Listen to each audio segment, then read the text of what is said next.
Welcome to Aspins Academy. ఫిబ్రవరి 6, 2017 daily current affairs క్విజ్లో ఉన్నాం. ముందుగా ప్రశ్నని ప్రారంభించినట్టయితే, మీజల్స్ రూబెల్లా వ్యాక్సినేషన్ క్యాంపెయిన్ని ఇటీవల ఏ రాష్ట్రంలో ప్రారంభించడం జరిగింది అనేది ప్రశ్న అయితే దాని యొక్క ఆప్షన్లు వచ్చేసి A Pondicherry, B Goa, C Karnataka, D Tamil Nadu. So దాని ఆన్సర్ వచ్చేసి బెంగళూరు కర్ణాటకలో యూనియన్ హెల్త్ మినిస్టర్ దీన్ని లాంచ్ చేయడం జరిగింది. దీని యొక్క టార్గెట్ ఎంత అంటే అక్రాస్ ఇండియా 41 కోర్ చిల్డ్రన్ని ప్రొవైడ్ చేయడం, మరియు పాండిచ్చేరి, గోవా, కర్ణాటక, తమిళనాడులో 3.6 కోర్ చిల్డ్రన్ని ఈ 2 years నుంచి కాపాడడం. ఈ వ్యాక్సిన్ని ఏ ఏజ్ గ్రూప్ వాళ్ళకి వేస్తారంటే 9 months నుంచి 15 years వరకు ఉన్న ఏజ్ వాళ్ళకున్న ఎవరైతే చిల్డ్రన్ ఉంటారో వాళ్ళకు సింగిల్ షాట్లో ఈ వ్యాక్సినేషన్ చేయడం అని ఈ పథకం యొక్క ముఖ్య ఉద్దేశం. సో నెక్స్ట్ క్వశ్చన్ చూసినట్టయితే, అనోక్వాడిసియా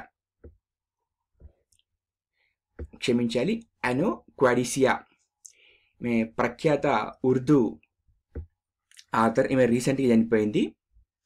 సో ఈమె ఏ దేశానికి సంబంధించింది అనేది క్వశ్చన్ అయితే దాని యొక్క ఆప్షన్లు వచ్చేసి A India, B Bangladesh, C Afghanistan, D Pakistan.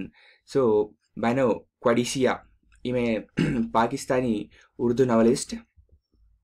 ఈమె 1928లో ఫిరోజీపూర్, ఇండియాలో జన్మించడం జరిగింది.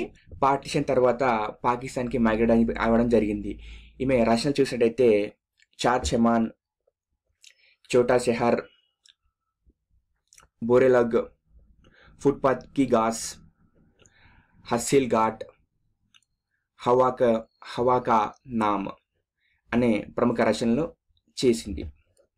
ఇక తదుపరి ప్రశ్న చూసినట్టయితే, ఇటీవల భారతదేశం ఏ దేశంతో రైల్వే సెక్టార్లో సహకరించుకోవడానికి ఒప్పందం కుదుర్చుకుంది అనేది ప్రశ్న అయితే దాని యొక్క ఆప్షన్లు వచ్చేసి A France, B Italy, C Japan, D Germany. So దీని ఆన్సర్ వచ్చేసి ఇటలీ. సో మన కేంద్ర ప్రభుత్వం ఇటలీలో ఉన్న ఫెర్రోవి డెల్లో స్టాటో ఇటాలియన్ గ్రూప్కు చెందిన కంపెనీతో ఒప్పందం కూర్చుకుంది రైల్వే సెక్టార్లో టెక్నికల్ సపోర్ట్ కోసం. సో నెక్స్ట్ క్వశ్చన్ చూసినట్టయితే, అసీం బసు రీసెంట్గా చనిపోవడం జరిగింది. ఈయన ప్రఖ్యాత నటుడు. ఈయన ఏ రాష్ట్రానికి సంబంధించిన వాడు అనేది ప్రశ్న అయితే దాని యొక్క ఆప్షన్లు వచ్చేసి A Odisha, B Assam, C West Bengal, D Manipur.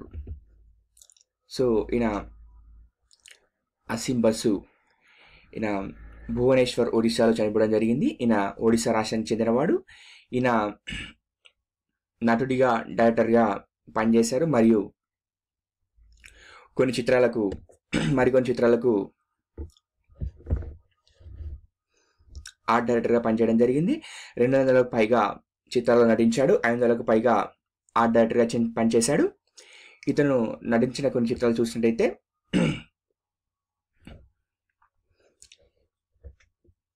Dadagiri, Apna బనికా అనే చిత్రాల్లో. ఇక స్క్వాష్ గేమ్ గురించి చూసినట్టయితే 2017 18th Asian junior team squash championship 2017ని ఎవరు గెలుచుకున్నారు? 2017 ఏషియా జూనియర్ టీమ్ స్క్వాష్ ఛాంపియన్షిప్ని ఎవరు గెలుచుకున్నారు అనేది ప్రశ్న అయితే దానికి ఆప్షన్లు వచ్చేసి A India, B Jordan, C Pakistan, D Malaysia. So దీని ఆన్సర్ వచ్చేసి మన ఇండియా టీం గెలుచుకుంది. ఇలా గెలుచుకోవడం మనకి ఇది రెండోసారి. సో మలేసియాని మన చేతిలో ఓడిపోయిన టీం వచ్చేసి మలేసియా. ఇది మనం ఇలా గెలుచుకోవడం రెండోసారి. ఫస్ట్ టైం వచ్చేసి 2011లో పాకిస్తాన్ని ఓడించినాం ప్రజెంట్ మాత్రం మలేషియాని ఓడించడం. ఇది ఏషియన్ జూనియర్ కప్ ప్రస్తుతానికి 18వ. సో స్క్వాష్ గేమ్ అంటే ఏం లేదు, ఇక్కడ ఫోటోలో చూస్తున్నారు కదా, ఇది is called squash game. Thank you for watching. Please subscribe my channel.